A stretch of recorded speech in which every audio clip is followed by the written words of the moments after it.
Eto mga kababayan, pag-usapan po natin itong parang pwede rin sabihin natin na paniningil.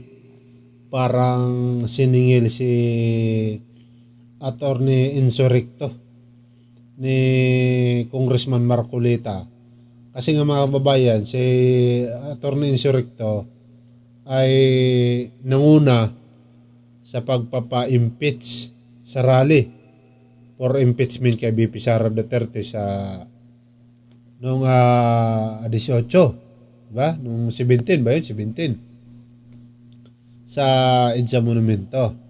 Ngayon po mga babayan, ito pala siya, Attorney Insurrecto, meron pala siyang ginawang vlog na laban dito kay Marcolita. Kaya pagkakataon siguro ni Marcolita na masingil si Insurrecto, ayun, pumunta po siya dyan sa hearing at doon po niya binakbakan si Attorney Insurrecto. Kaya siyempre si Attorney Insurrecto hindi po nakapagsalita, hindi po nakasagot ng maayos kasi nga wala na siya matandaan kasi 3 months ago na pala yun. Diba? 3 months ago pa pala yun yung vlog ni Attorney Insurrecto laban dito kay Marcolita, kaya hindi niya nasagot. Kaya yun, parang ang sinasabi dito ni Marcolita mga kababayan na si Attorney Insurrecto ay fake news. Diba? Parang gano'n na lumalabas mga kababayan dito kay Congressman Marcolita. Kaya nangyari tuloy mga kababayan, parang sa nangyari ngayon, parang naging dihado kasi parang ang gusto yata mangyari ni Marcolita dito mga kababayan, ipadisbar at ipakontempt. Yun nga lang, hindi membro si Marcolita sa TRICOM. Kaya hindi nangyari yun. Alam naman ni Marcolita siguro yun. Alam naman ni Marcolita siguro yun. Kaya siguro medyo hindi na contempt si ano. Pero kung iba yon, kung sa iba-iba lang yon, halimbawa kung marami siyang na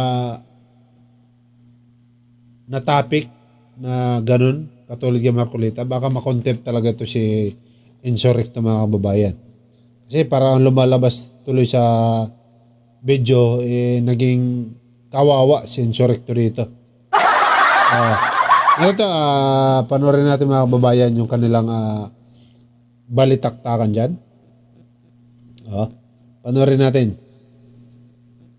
Pasok. Habang nagkakape tayo, panoorin natin mga kababayan. Nag-create ako ng grupo ng mga vloggers.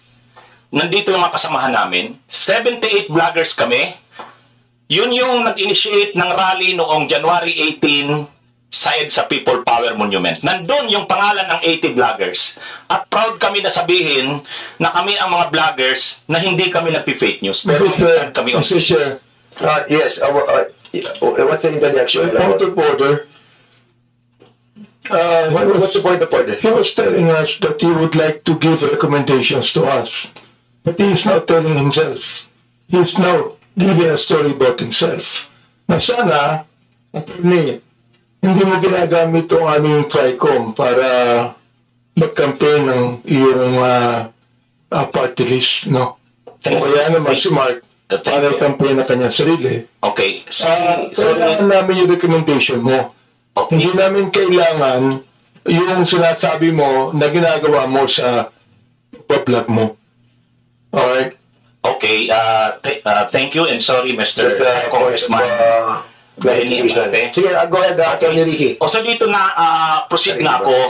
Gusto kong i-share na ang problema talaga ng kasi itong fake news, disinformation, itong nagpo-proliferate na mga fake news nga sa social media. Pag-balance kasi ito ng freedom of expression, freedom of speech, at saka yung pag-protect naman ng reputation ng mga nagiging subject ng mga ano sa social media, ganun din yung interest ng bansa. So paano siya ibabalance? Actually, mayroon ng landmark case dyan. Yung case ng Dicini versus Secretary of Justice. Mga scamming, hacking, data privacy violations, dito na tayo sa yung sa aspect ng freedom of expression.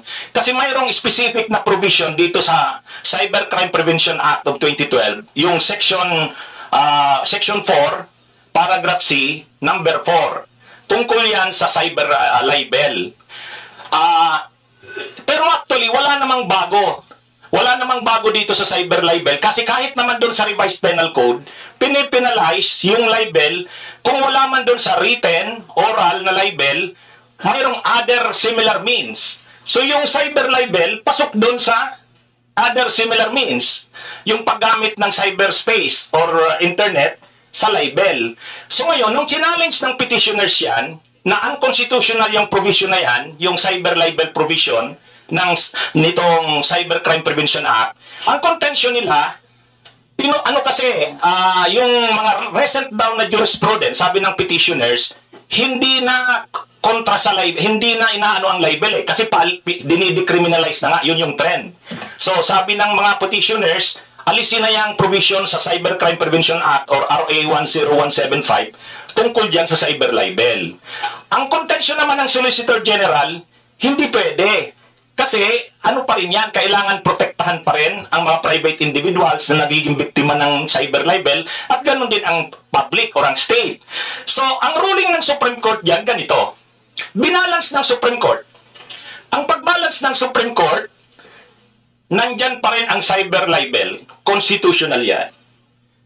Pero, pagdating sa malicious imputation, yung mga defamatory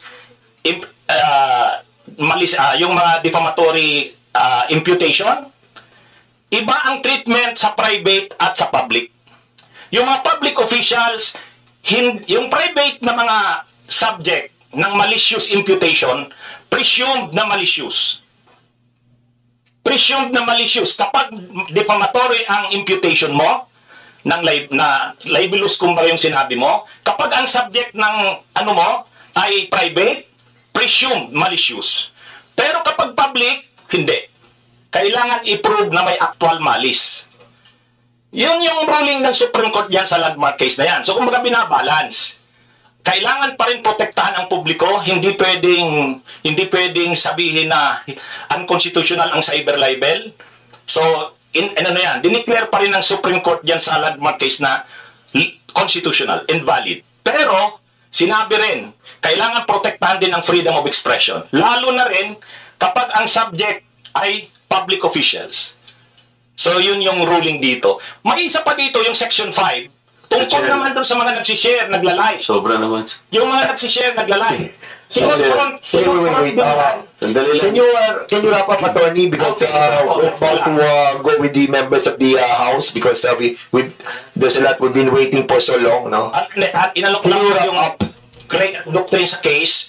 Ang last na lang yung Section 5. Sa Section 5, yung bang pag-share, pagla-like, pagko-comment, can that be considered also as crime? Sabi dyan, hindi. Yung ruling sa Dicini case, hindi. Yun lang original author. Kaya, so makikita natin dito yung pagbabalance talaga ng Supreme Court dun sa freedom of expression at dun din sa mga nagiging biktima ng malicious na mga defamatory imputation. Yun na lang siguro muna. Thank you po, Mr. Chair. Thank you so much, Attorney Ricky Tumotorgo.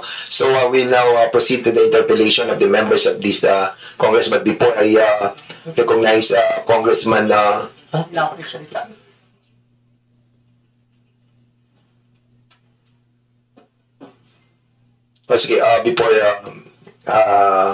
meron pa tayo isang presenter but before that, the Chair would like to recognize first Congressman Marcoleta. Thank you, Mr. Chair. Anong pangalan ng gano'n niya? Attorney yan? Ricky. Brother,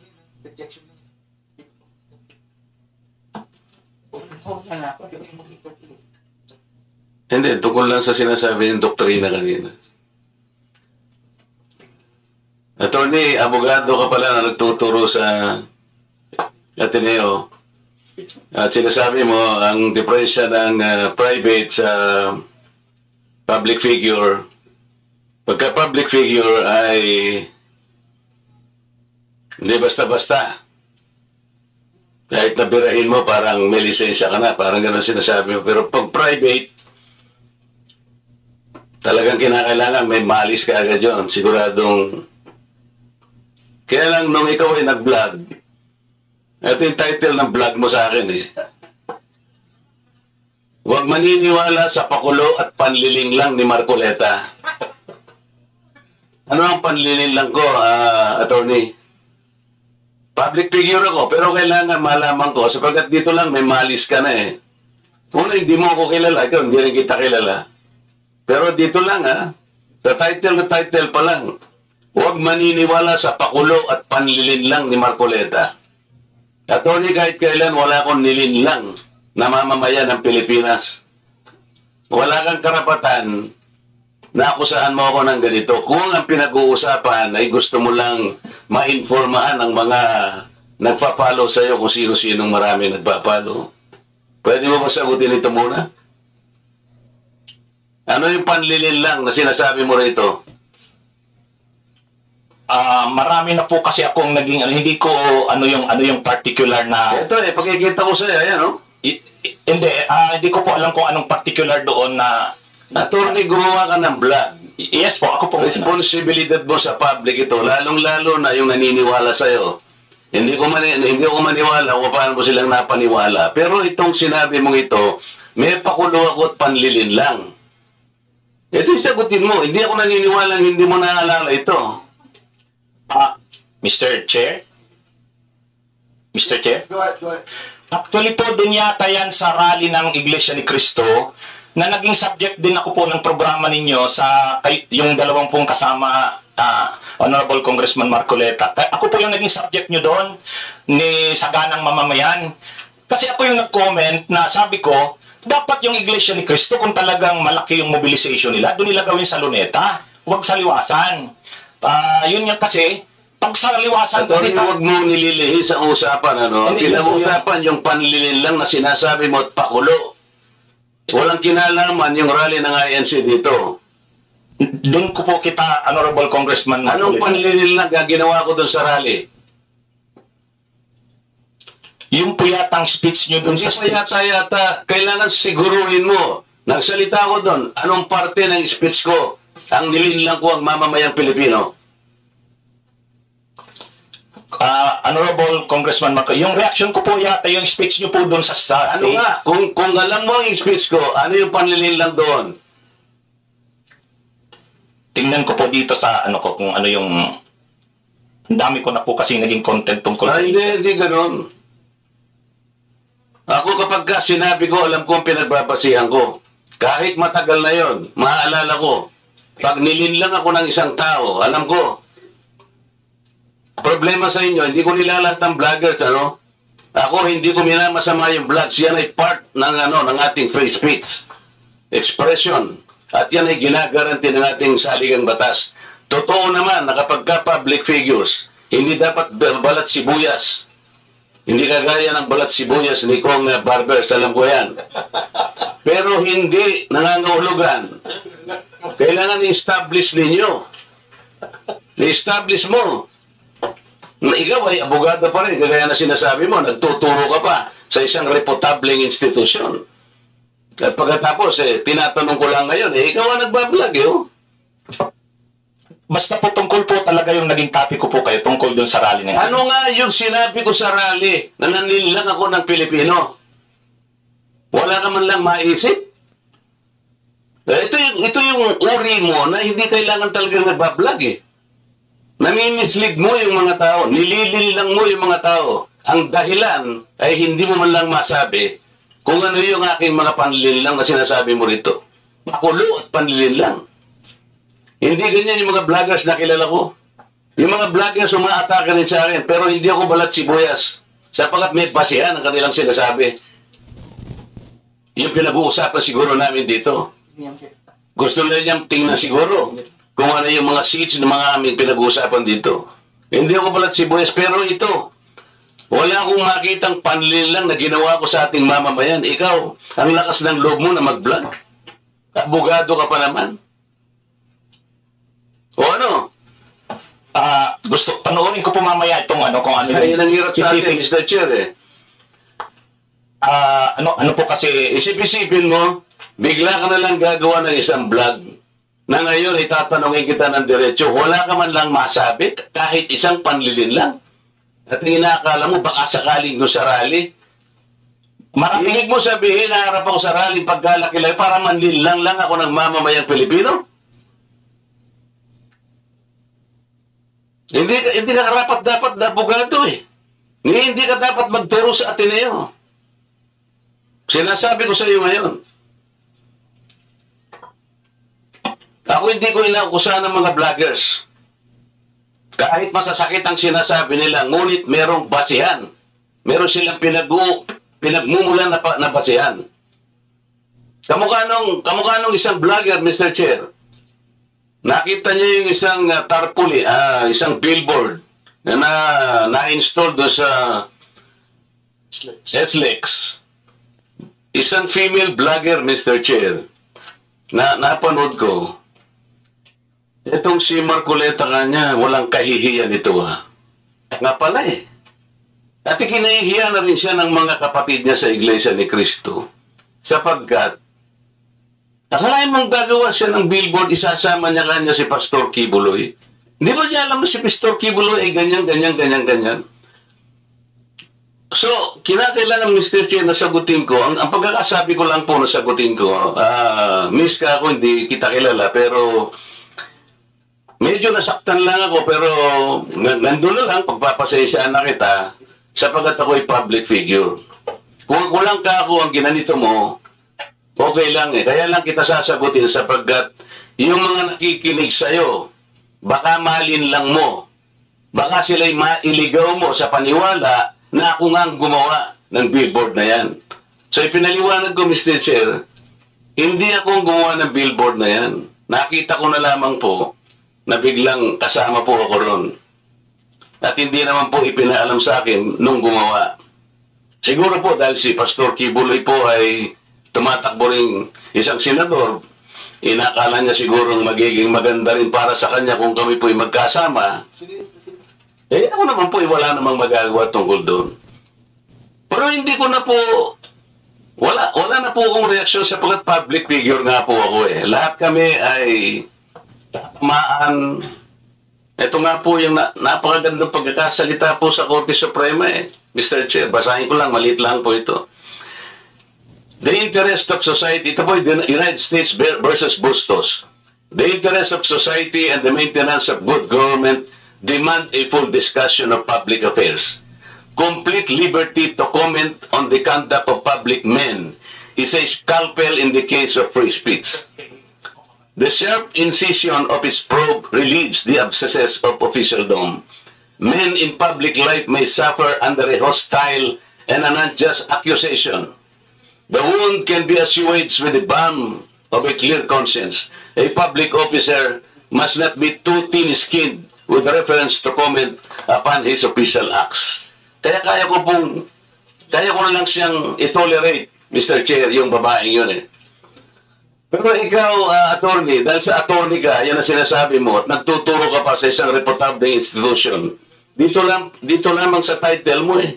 Huwag maniniwala sa pakulo at panlilin lang ni Marcoleta. Pagkatapos tatanungin kita ngayon, kung anong panlilin lang ang ginawa ko, wala ka man lang masabi.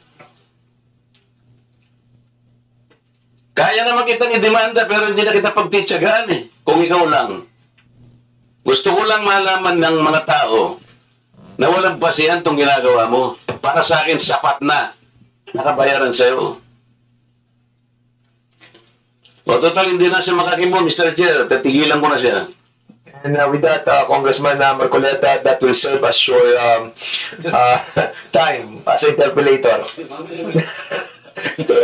Ang haba ng interpellation mo. Ayan, mga kababayan, no? Ang kanilang argumentuhan sa isa't isa.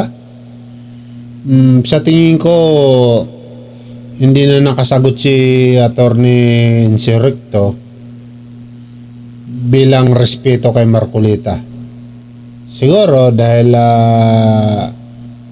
napag-isip-isip niya, diba? Na baka kaya hindi niya nasasagot kasi nga hindi niya mahanap, hindi niya matandaan kung saan. Siyempre sa dinami-dami ng vlog natin, yan yung mahirap eh. Kapag nag-vlog na tayo ng 2022 tapos idedemanda ka ng 2029, talagang mahihirapan ka talaga hanapin yun. Yeah? Para sa akin. Pero may punto parehas eh. Parehas para sa akin may punto eh.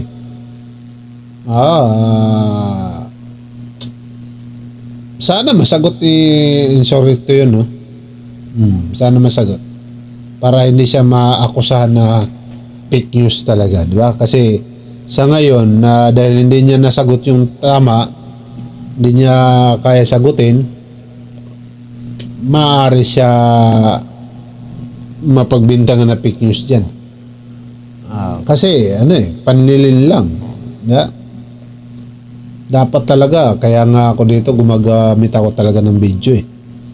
Doon ako kumukuha ng mga sasabihin ko para hindi talaga ako yung nakikipagchismisan lang sa hangin, nakikipaghula-hulaan, di ba?